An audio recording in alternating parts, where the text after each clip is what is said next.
我們被教育了一整個世代，相信一件事，只要學得夠多，就會有用。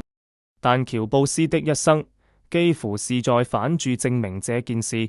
為什麼線性學習正在崩塌？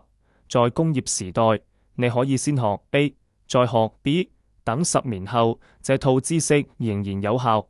但今天，世界變化的速度已經快過你準備好的速度。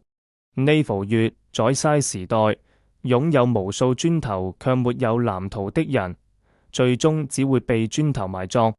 喬布斯的建構力3層結構，建構力不是學會多少知識，而是在不確定的世界裏，從一個清晰的目標出發，主動篩選、組合、淘汰信息，最終做出一個真實存在的作品。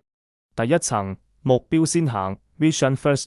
喬布斯不是先學電子工程，他先有一個目標，做一台普通人也能用的電腦。知識是為了服務目標才被調用的。第二層，主動篩選 Aggressive Filtering。他不是什麼都學，他只留下3樣東西：技術、字體、美感。這不是博學，這是強目標驅動下的極端挑剔。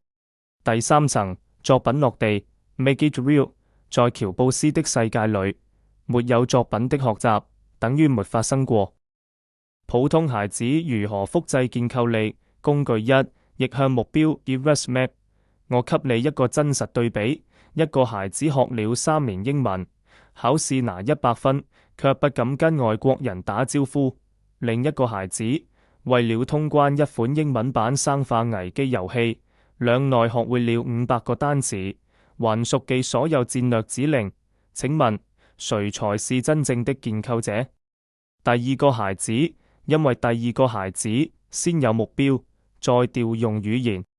工具2 MVP 作品 Minimum Viable Product。不要1年課程，要2內，一個能展示的成果。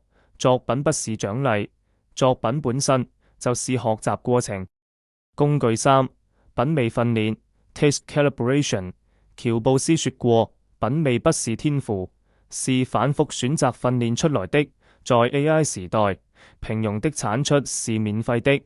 當所有人都能用 AI 3成及格答案時，你唯一的價值是你的拒絕權。你選擇不要什麼，決定了你是誰。為什麼學歷正在讓位給作品？ OpenAI、GitHub 不再問你讀哪裏，他們只問一件事：你做過什麼？學歷是別人對你的預期，作品是你親手寫下的事實。當你有了建構力，你已經有了結構、工具和引擎，但真正的問題是，你願不願意為一個目標持續點火？下一集我們談驅動力。